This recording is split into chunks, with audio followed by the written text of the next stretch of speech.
When you walked along this street some 60 years ago, there were no sidewalks. This was just a dirt road. On rainy days, chances are you find yourself with muddy shoes. This is Pennsylvania Avenue. Back in the day when the neighborhood was mostly black, much of the community had dirt roadways. Now, how do I know this? I lived here. Hello, I'm Curtis Crutchfield, and this is my Linden, my Lyttonsville, an untold story. A lot of people, this 94-year-old woman, done taken care of. And thank God that I'm still here. To tell this story, I spoke to several dozen people, including lifelong residents, former residents, relatives, and civic activists. Why tell this story? I was a child of this community. It raised me. At one time, it was the oldest black community in Montgomery County, but much of it is no more, thanks to a policy called urban renewal.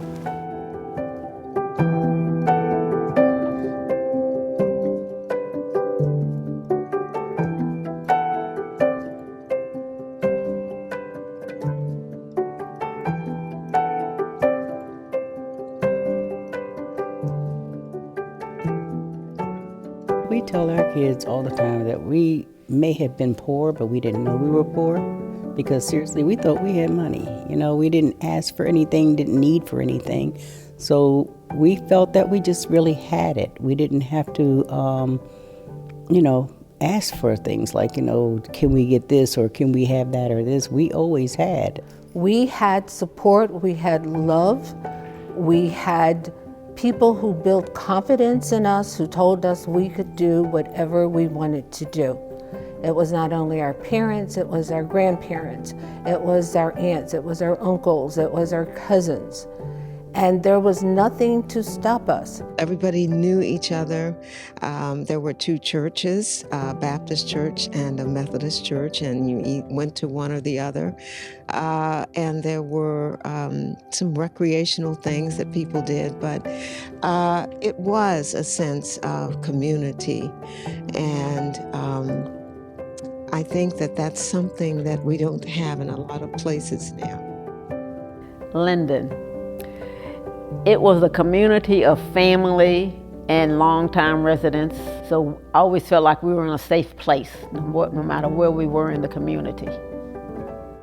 Dating back to the late 1800s and into the early 1900s, there were dozens of small black enclaves in Montgomery County, communities like Scotland. I've been living around in the same community for 84 years. I grew up here and whatnot. I've never, other than going away on vacation or visiting somebody, this has been my home. One stove for the classroom, pot-bellied stove, could burn coal or wood in it. And this was the classroom, and you had 7 grades, 1 through 7. And we was all in one room with one teacher. But to get your running water, you had to come out to the pump. I drove up to Scotland, and the first sight of it, I just couldn't believe what I saw. There was a one-room schoolhouse that had a Maryland National Capital Park and Planning sign there, and it was just run down with a pot-bellied stove and one electric light hanging by a wire, and an outhouse that was for the school but smelled so badly I knew that it hadn't been cleaned for a long time. There was a well there, a hand pump, which I had never seen in my life. And there were other enclaves like Emery Grove, Lincoln Park, Tobytown, Kengar, and of course Lyttonsville, which is more than 170 years old. Ours was like a lot of African-American pocket communities in Montgomery County. We all knew where these communities were, but if you were from out of the area, you'd have to know how to get back into them. Into the 1960s, many of these communities remained segregated with substandard housing, but gentrification changed these communities, including Lyttonsville. If you don't know anything about today's Lyttonsville, it's a middle-income neighborhood just minutes from downtown Silver Spring, close to Metro's Red Line Transit Center. In a few years, it will also be just a short walk to a new Purple Line station, now under construction. But I'm worried going forward about what happens if it becomes, when the Purple Line station opens, there'll be more potential customers, more potential demand for expensive housing, and people who live around here could wind up being the victims of that. It's named after Samuel Linton. As a free black man in 1853, he bought 4 acres of land and founded a community that bears his name today. Yet for many longtime residents, this community is also known as Linden. Linden was a very close-knit community. You know, it had 2 sides. We used to call it over in the field on the other side of the railroad tracks, and then over on the road on our side. But we were a close-knit community.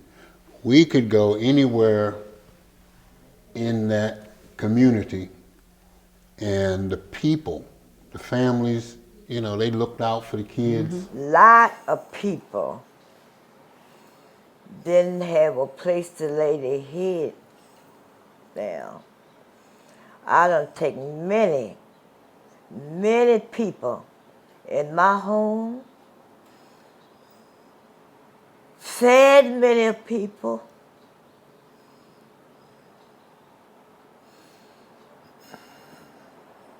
loved many people.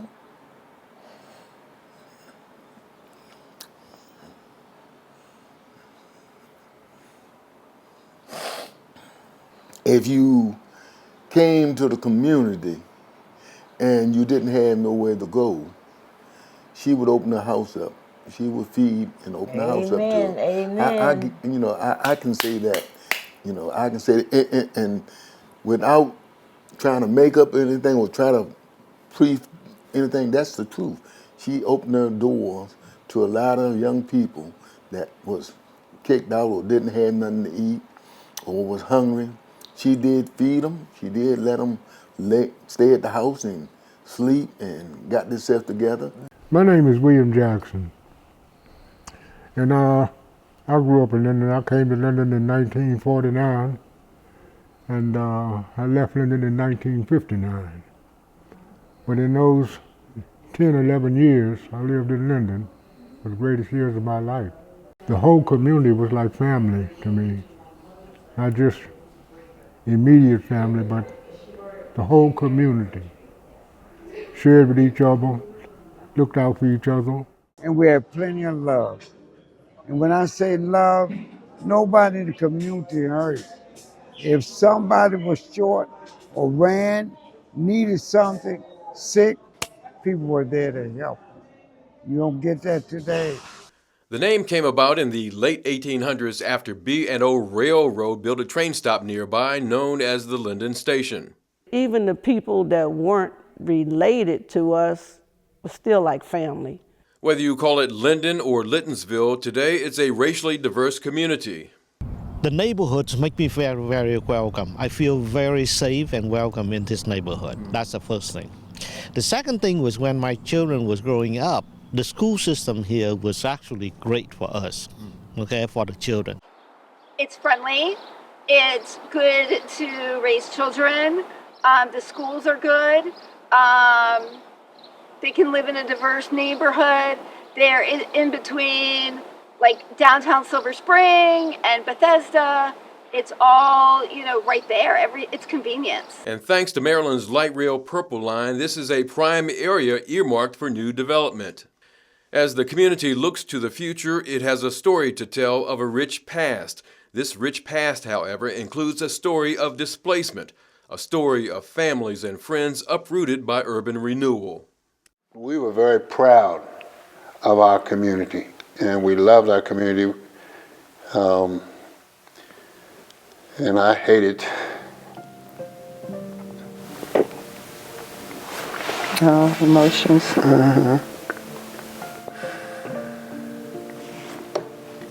I hated to see it go. Yeah. We try to keep it as long as we could. It'll always be in my memory. And then it came to the point where everybody was gone, and I was thinking, basically, my whole family's gone. I think it's shameful. I can say that. I don't dwell on it, so I can't say that it bothers me, but what they did was just shameful, and it continues to this day. I didn't really understand what was taking place. All I knew is that we were moving. I understand what was going on now that I'm older, but it really didn't affect us because we were too young for that. So, nobody told us anything about why we had to move, or, you didn't realize that your community was being overtaken by urban renewal that didn't renew anything for you. It just made the other people wealthy. Some people have suggested that the displacement of many families in Linden, Lyttonsville amounts to erasure of the black community, displacement. How did you feel when this community was essentially torn apart? It is a different place. I almost didn't even recognize it, a couple of times, but I've, driven through. Because probably one of the reasons was it wasn't but a few homeowners in the community. People were renting, and when the landlord wanted their property, was nothing else for them to do. I really didn't like the community being scattered. And the other issue is living conditions in some of these houses. The houses lack so much. And then some of them were just downright shacks. And there were several shacks in Linden. So it was a good thing that people were able to get better housing, but it was a not so good thing when we lost community. Salon owner Pam Christian grew up in Linden. She moved after getting married in the mid-1960s. I couldn't wait to move. I love Linden, but I couldn't wait to move because we had inside plumbing. When I moved, we had, I moved to a brand new apartment up in Kensington, and we had indoor plumbing. And see, that's the time when urban renewal came through there and took the people's homes. And my grandmother and Mr. William Carter and Ellen Scott, they were the last ones to leave. Because that was their home, and to take somebody away from their homes who never lived in an apartment and stuff. I mean, it was hard for my grandmother. While inside the community there was reverence and support for each other, some white outsiders looked down on Linden and mockingly referred to it as Monkey Hollow. Every once in a while, you'd have a car driving down Brookville Road, and they would throw things out the window and, yell stuff.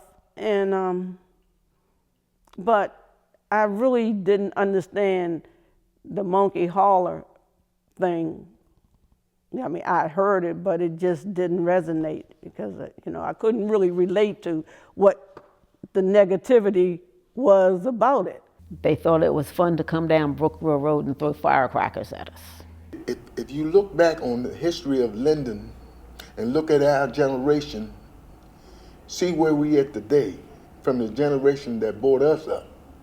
And you want to call us monkeys? Okay, call us monkeys. But look at us. We're successful. Our parents, they might have struggled, but they made us successful.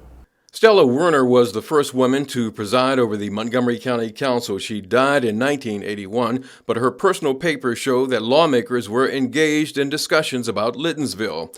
According to this county manager's report on Lyttonsville presented to the county council in April 1955, there were 111 homes in the area, and 50% were considered substandard. 25% were owner-occupied. 7 homes had running water, but there were no homes in the area with sewer service. After surveying the community, the fire marshal said that 26 dwellings should be condemned. Meantime, this January 1956 council resolution directs the county manager to proceed with street grading in Lyttonsville to prepare for the installation of water and sewer facilities.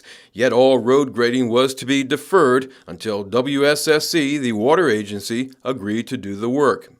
According to records here at the Montgomery Archives in Gaithersburg, in March 1954, the Public Works Department recommended against providing sewer service for the Garfield Avenue and Brookville Road corridor because of the cost and because of pending rezoning. This is Garfield Avenue. Decades before urban renewal, you would see houses up and down this street. But change started in the 1950s. That's when planning officials rezoned this area. They rezoned the area from residential use to light industrial use. My family lived here along with many others, including the Scott, Williams, Doy, and Jackson families. In the 1940s, 50s, and 60s, we all made do without indoor plumbing. It was the same for families on Brookville Road and likewise for many black neighborhoods around Montgomery County. In fact, in the late 1960s, many of these neighborhoods were among the 65 communities identified as, quote, problem areas. Lyttonsville was on the list, as was Stewart Lane, Fairland, Good Hope, Sandy Spring, and others. All would be scheduled for urban renewal. While the county began addressing substandard housing, this 1968 report noted that social discrimination and a lack of equal opportunities were factors in the poor living conditions. Of course, I felt it was negative when I was growing up. But as you say, we learn to deal with it. Life takes you a lot of places, and you do a lot of things. Some are positive, some not so much. My name is Michael Kevin Darnall. I grew up here in Silver Spring, Maryland. His late mother, Vicki Turner Darnall, grew up along Brookville Road when everyone knew the neighborhood as Linden. Here I am, near the block that she called home as a little girl. When I was little, my grandmother, my grandfather, my great-grandparents, they all lived in Tacoma Park, Maryland, and they would talk about this sort of mythical land called Linden, which I couldn't really place mentally on any sort of map, but as the years progressed, I learned more and more about it, and it was this area of Silver Spring that they were essentially ushered out of because of this thing called eminent domain, which I didn't really understand as a child, but as I've grown up, I've certainly I have a better grasp on it.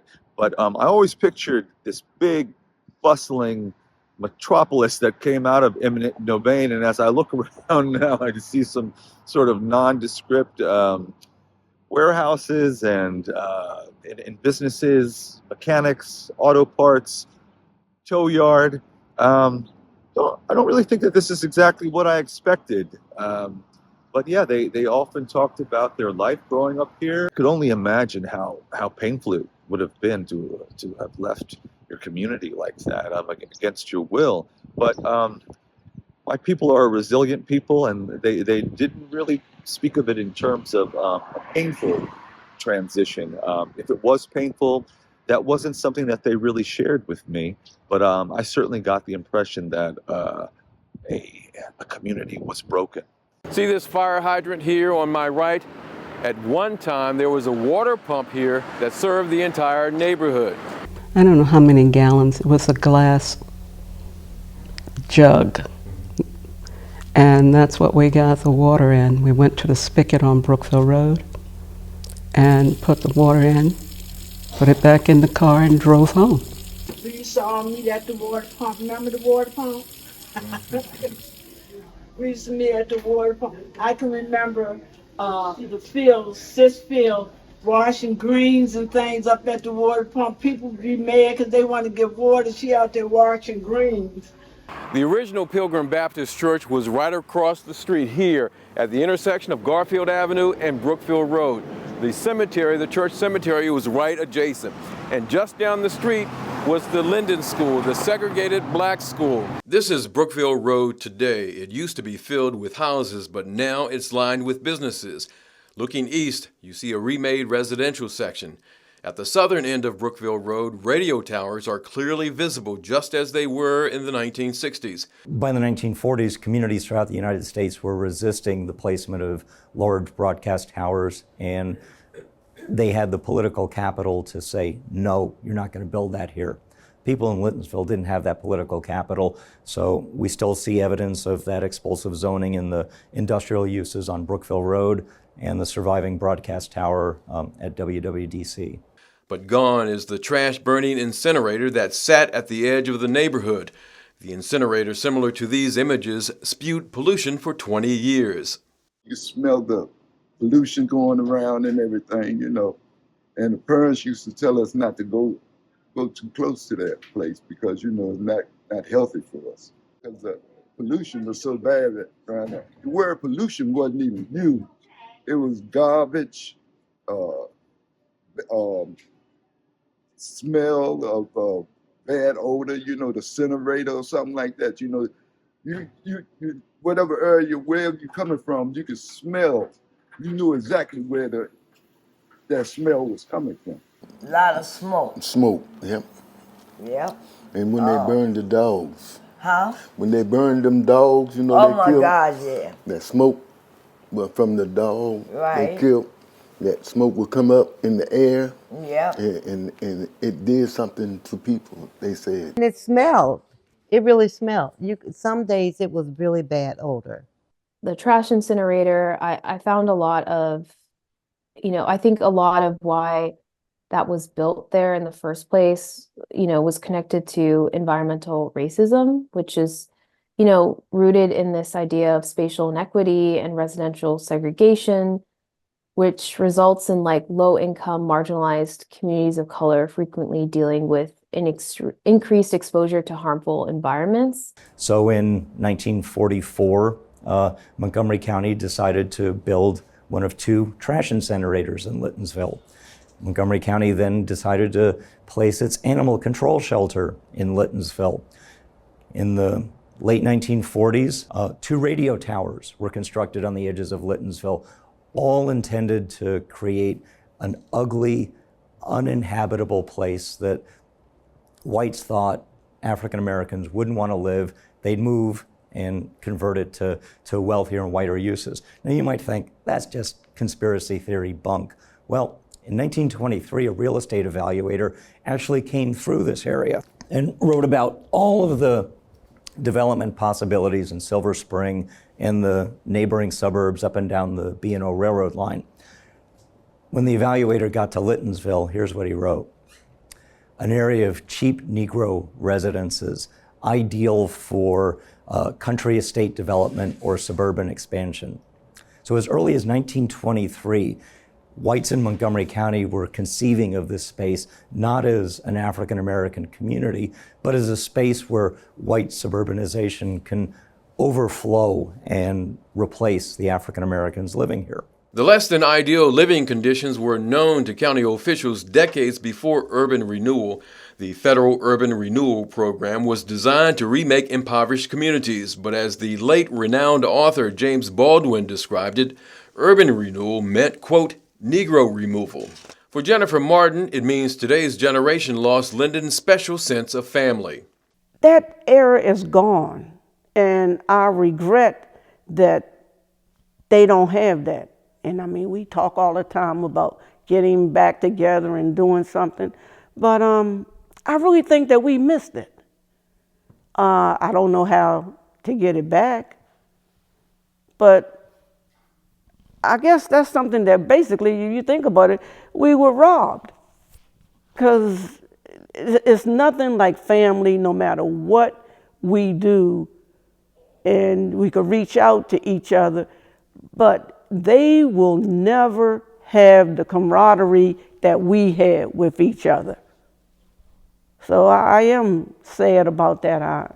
That's a really bad feeling. I don't recognize a thing. It's hard to believe that they changed it so much. You know, it looks industrial instead of a neighborhood where you could take your kids and say, this is where I grew up. Everybody knew everybody. And then the fact that you can't take your family where we grew up. And I can take them to get crab cakes or something like that. But you want to show them something, and especially when I live in Milwaukee and I say to them, we're going to Washington so you can see the White House, but not my house. My main finding was that, urban renewal on Linden really disrupted the social and cultural infrastructure. And at times it displaced longtime residents and it contributed to the loss of generational wealth. I mean, Linden was a tight-knit community where everyone knew each other and helped each other out. And this community was now scattered and social support networks were broken. The county has actually treated Lyttonsville fairly badly. You just mentioned the urban renewal. It seemed to be conducted in such a way that it drove people away. But the county also cited an incinerator nearby and a waste dump just on the other side of the street here at a time when Lyttonsville residents were getting their water from wells. The placing of the rail yard in Lyttonsville is kind of another example of that. So I think Lyttonsville has had a history of being on the wrong end of planning decisions that had some reason perhaps, but the cumulative effect was to really attack the community. This is a pattern, and the pattern's going to get bigger. Park and Planning is now looking at existing neighborhoods and looking at what they call economic concentrations of poverty, and their solution is to upzone the apartments and move and integrate them by moving in people who aren't poor. I think we all know what that means. And with no plans, again, for what to do with the people who live there right now. So I'm worried that we're looking at a second wave of urban removal. The Montgomery County Planning Board, in its Thrive 2050 general plan, acknowledges that past discrimination has left many communities behind economically and socially, and that some of these communities suffered from a lack of public investment in sewer, water, and road service. The plan also reads, quote, planning decisions and real estate development practices aggravated these injustices for most of the 20th century. Yet in recent years, the board has been required by law to consider racial and social equity as it develops master plans. We've always taken an approach that centered the community. And so what I think it did is it formalized some of the work that we were already doing. So an example would be, since we're here about the Lyttonsville plan, an example would be that we went out early before we even put pen to paper, and we were talking with the community. We took the demographics into context, and we knew that we'd have to have varied approaches to make sure that everyone was included and also felt that their voices were heard. And when you think about how you center equity into the process overall, what you're really trying to do is to make sure that people feel that their voices are being heard and that they're being considered during the process. And so a big part of that for the planning department was also making sure that there was this educational component, because we wanted people to not only understand that their voices were being heard, but we wanted them to leave the process being able to better advocate for themselves.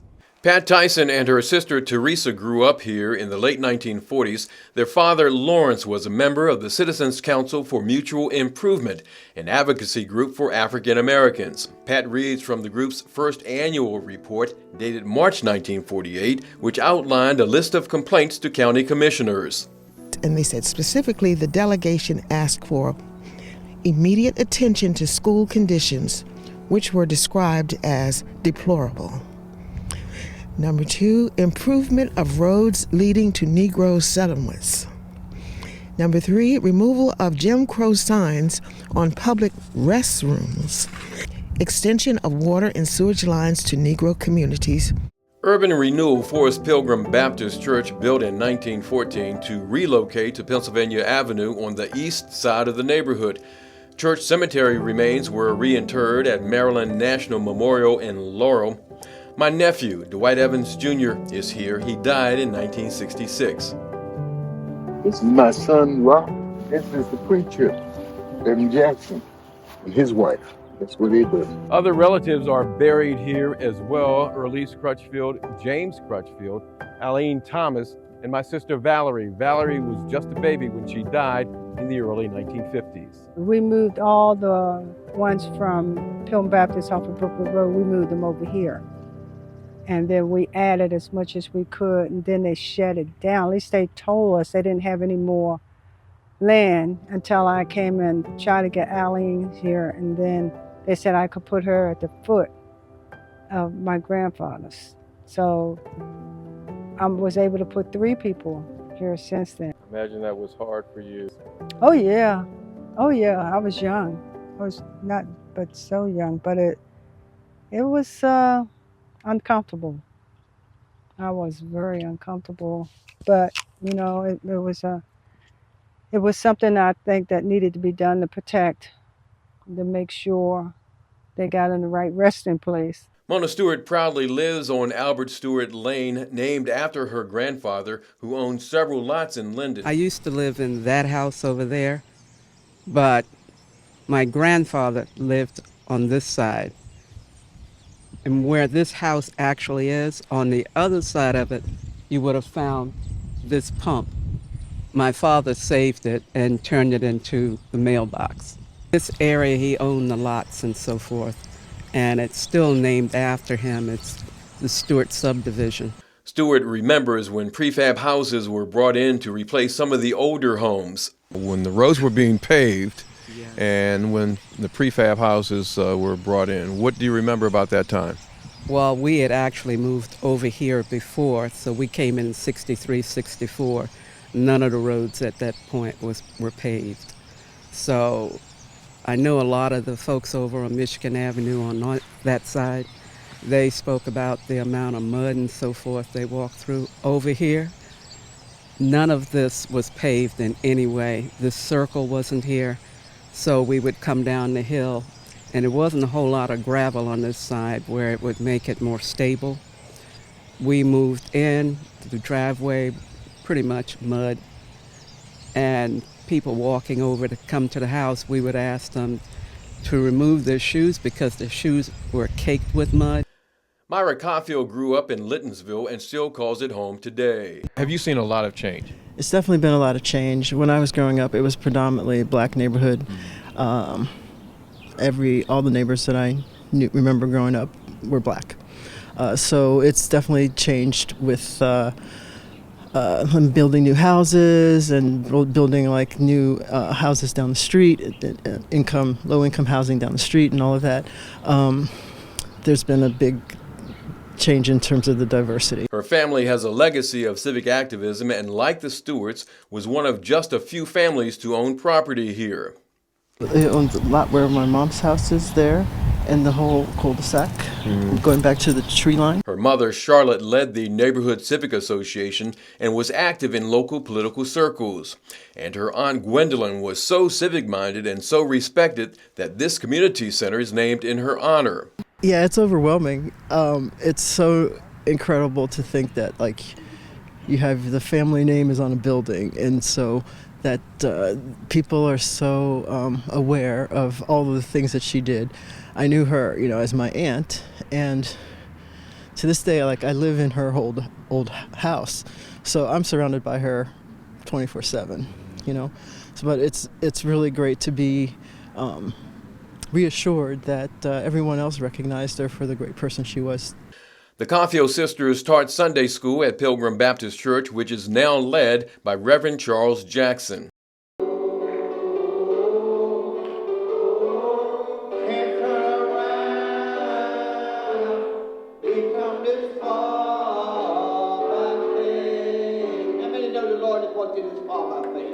How many know that He's brought you this far? Not that you did it yourself, not because of your money, not because of your... This is a new year.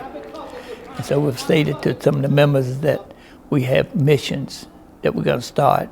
One of them is a youth ministry, is to get the young people and being able to communicate and connect with the ways and the harvest or the ways that the younger people feel and how they want to be able to worship the Lord. We don't worship the Lord exactly how the young people do, but we worship the Lord. And so they worship the Lord, yes. So some people say, well, they sing this or they sing that, but you have to remember what's in the heart of the young people. We have the same members. Matter of fact, we have more members now, which since the pandemic. We just don't have them all attending in-person worship. They're online and stuff. We have members from Jersey, Detroit, New York, Carolinas, which worships with us, and they're here every Sunday. They're online every Sunday. You may join this church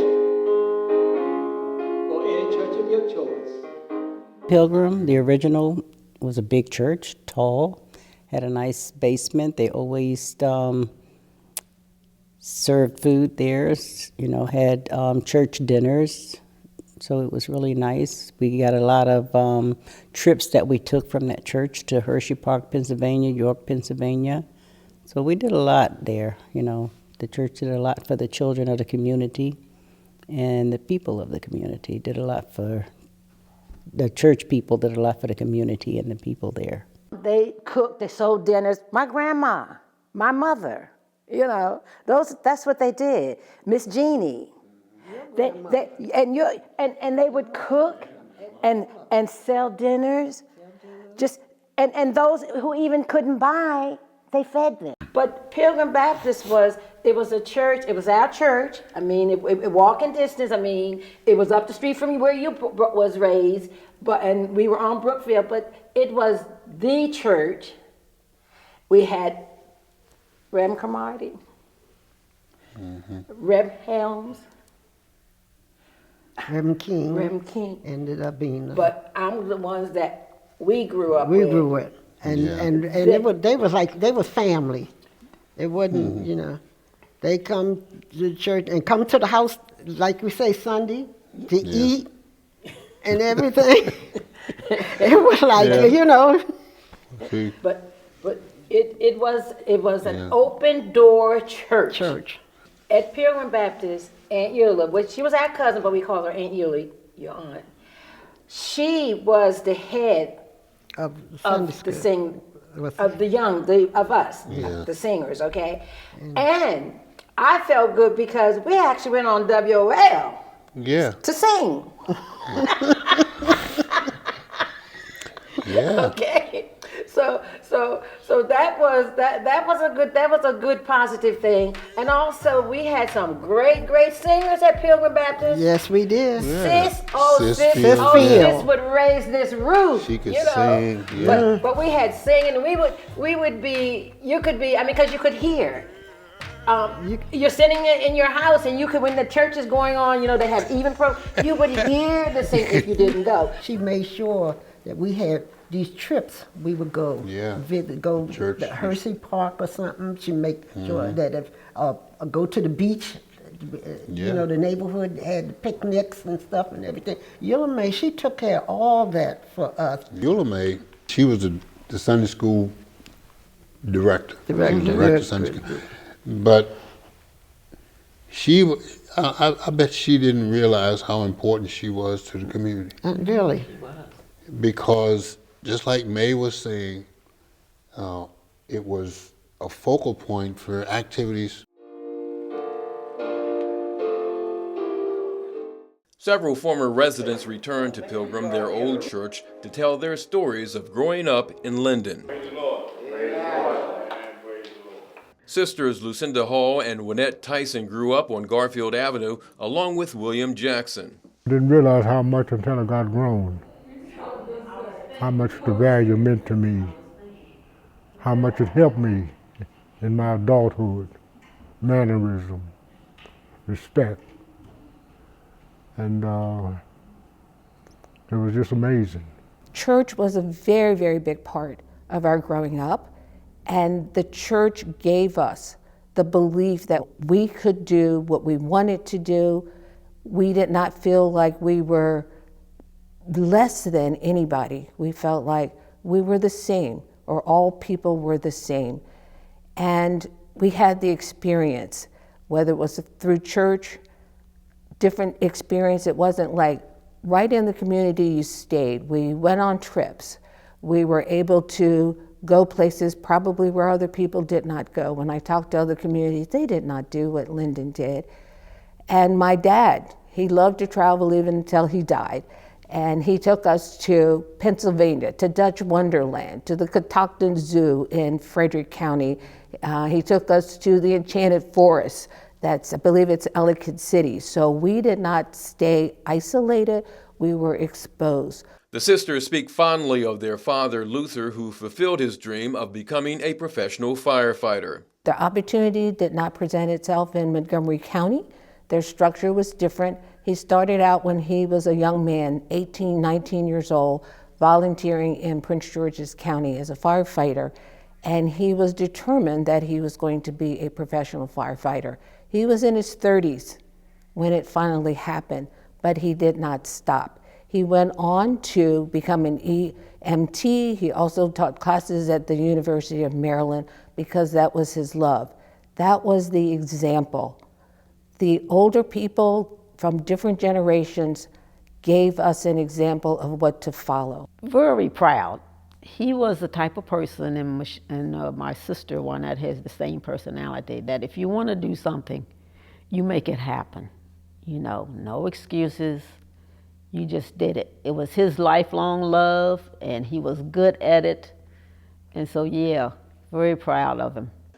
Linden had a neighborhood school that closed after the 1954 Supreme Court ruling on school desegregation. Well, I was elated because by that time I was so aware of how uneven our school system was in Montgomery County, how so inferior our black schools as a whole were in relation to the white schools, how truly segregated we were. Staley Jackson, a retired medical doctor, remembers his early days at the Linden School, one of several all-black elementary schools in Montgomery County.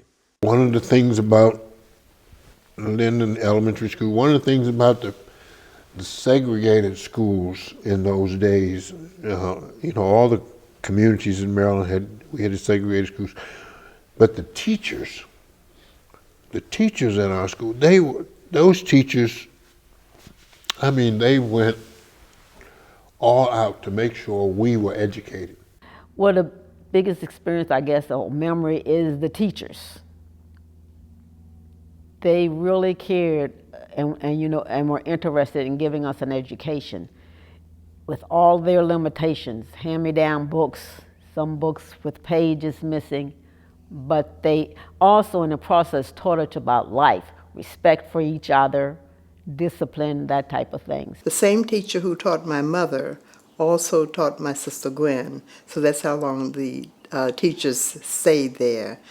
I had the same teacher from the first grade through the 7th grade, because when I moved to the second room, she also moved to the second room.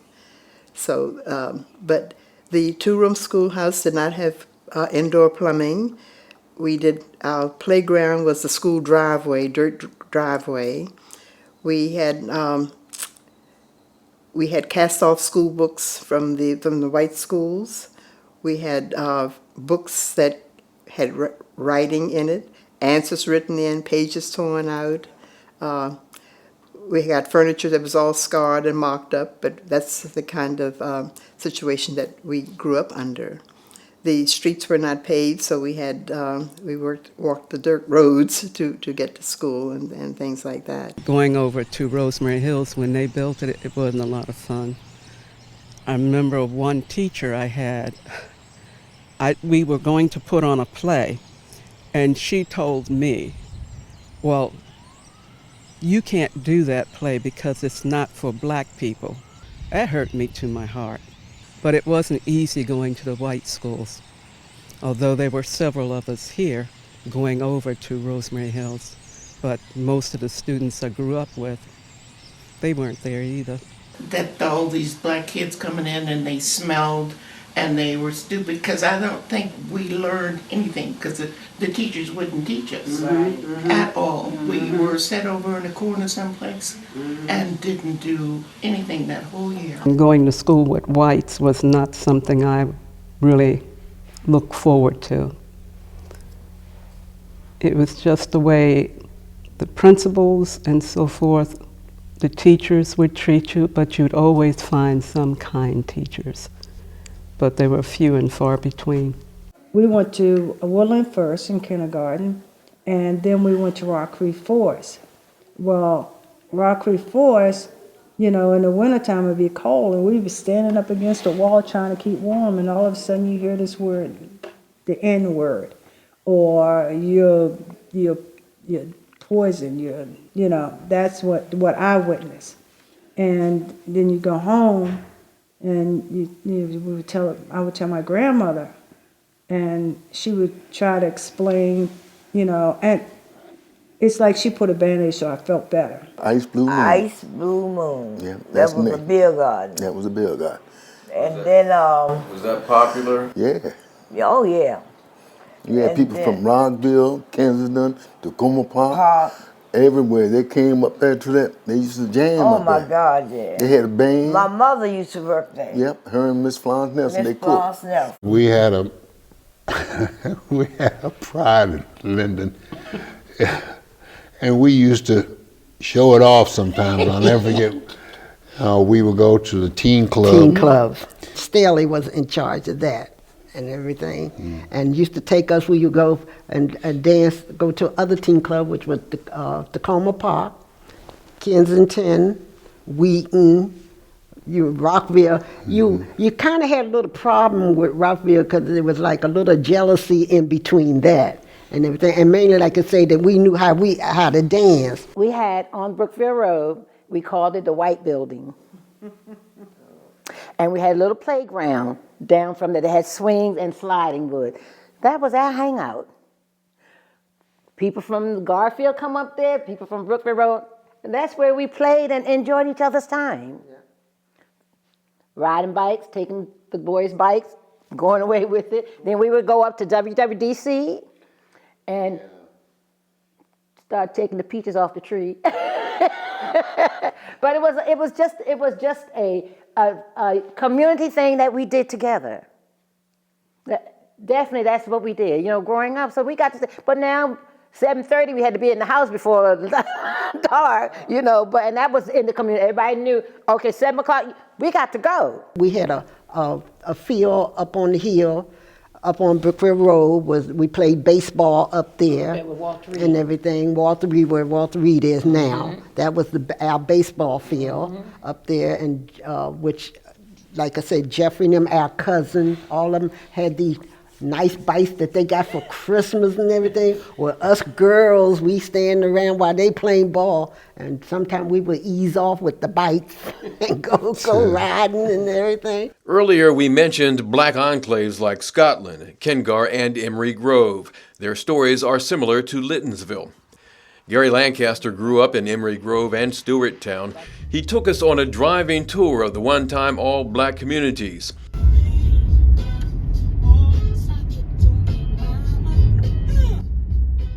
Lived across the street from Emery Grove Baptist and recalls going to Sunday school every weekend. He also recalls this water pump at the back of his house, and he remembers Johnson's Park, owned by a relative, a weekend spot for church meetings and baseball games, which attracted Negro League ball players. They're famous because they went on to become Major League Baseball players, but actually, the local guys were more famous to me, like Glenn Taylor and Piggy Campbell. Every place that was big enough to play baseball in Emery Grove, we played baseball. That was our main activity. And we were the only park in the county who had lighting, big lights for the field where the games could take place at night. And once the county purchased the land, they removed those lights from Emery Grove. So that was quite a blow for us. You told me over the phone that your family had about 20 acres. You all had to sell it? Yeah, I had no choice. They took it. People have running water now as opposed to not having running water and having outhouses. So life is much better. Life became better for a lot of the people here. They got a car now. They got electricity. They can take a shower. So things have gotten better, but you no longer have to run from people who are chasing you, or there was a large Ku Klux Klan organization in Gaithersburg, actually. It's November 2023, and it's Reconciliation Month in Montgomery County. I'm gonna let it shine, let it shine, let it shine, let it shine. I'd like to welcome you before you even get there to North Woodside, which is just across the bridge. And I want to acknowledge once again that the neighborhood of North Woodside was built on segregation and racism. But the good news is we can move forward together with our brothers and sisters in Lyttonsville and Rosemary Hills into the future with a new bridge and a new future for all of us together and a new relationship. The only way for me to go, when I was a teenager, to go downtown to maybe the movies on the weekend or the theater or something as a teenager was over the bridge. The bridge has served as a lifeline for us for generations. This is the new Talbot Bridge under construction. The old span, torn down for the Purple Line, was a tangible symbol of segregation that separated black and white neighborhoods. I moved into North Woodside about 15 years ago, and when I moved in, I didn't know anything about the history of our neighborhoods and their relationship to each other. I didn't know that Lyttonsville was a historically black community, and I didn't know that my own neighborhood had been historically white and had racist deed covenants that prevented people who are black living in it. And once I learned that history, the importance of learning about teaching other people about the history so we can understand each other and working to heal the divides from the past and bring us together was very important. May 2024, the new Talbot Avenue Bridge is now open. This bridge was a barrier for people. This bridge treated people on one side originally different than people on the other side, and it separated communities. And the black community could work on this side of the bridge, but people of the black community could not live on this side of the bridge. As a longtime resident here in Lyttonsville, this is very historic and very appreciated. We pray that this bridge will be a bridge of peace, respect, and remembered we're breaking down racial barriers that separated good people from each other. There's Jean, Mr. Elise. Wow. You look like I got it. The Caulfield Center hosted a special Linden exhibit during Black History Month. This Francis Mason Jean. And that's my mother, Mildred. Right there next to her. That's your mother. Oh my God, look at Mama. He wore them well. We met Reverend Ella Redfield and longtime Rosemary Hills resident Roger Payton at the exhibit. They both support a museum slated to be built at the center. The museum project is part of the Greater Lyttonsville Zoning Sector Plan, which was spurred by the Purple Line. With the station, something that I didn't realize was that this was going to increase the speed of gentrification, and we've already been able to see that. That might have been inevitable even without the station, but it's one other reason to have the museum is that Lyttonsville is changing. There are a number of historically black communities, small ones, pretty much impoverished, that have been here since 1850s, and nobody knows anything about them. And I think it's important that we realize that these are our fellow citizens that have been living here and have been basically mistreated for a very long time. And I hope that the museum will be able to show how the county mistreated the residents of Lyttonsville in a number of ways. I just believe that when you don't know where you come from, it's hard to get to where you need to be in life. And I think that it will be a tremendous asset to the community so that those who do not know the history of Lyttonsville, or Linden as we called it, they will get a sense of the people in the community, get a sense of the struggles, the trials, the tribulations, as well as the joys that we had in the community, because indeed we did have joy despite our lack and limitation. There's supposed to be a museum coming, Lyttonsville Museum, that make you proud, and it's going to be here. Of course, yeah. I've heard a little bit about it, and of course, people are asking me for pictures and artifacts and things like that. So I'm curious to see how it all comes together. I can't wait. Soon the connection to the history will be gone, and we need this museum in order to keep that memory alive. While gentrification has changed the fabric of the neighborhood I grew up in, more change is coming. The Purple Line, a light rail system running from New Carrollton to Bethesda, will have 2 stations in the area, and it's prompted planners to propose new housing and expansion of parks and trails, as well as improvements to area business districts. My Linden, my Lyttonsville, the untold story. So why share this story? I've been asked that question several times. How or why is Linden any different from other segregated black neighborhoods back in the day? I don't know if it was different or special compared to any other community. The landscape now is different. Many of the people are different. Many have died or moved away. But I know this, while the community I knew is no longer here, it is within me, it's ingrained in me. The spirit of family and caring for others came from this community, and I want my daughter and future generations to know just how special Linden was, which is why during Montgomery County's Reconciliation Month, longtime residents honored their neighbors who passed away.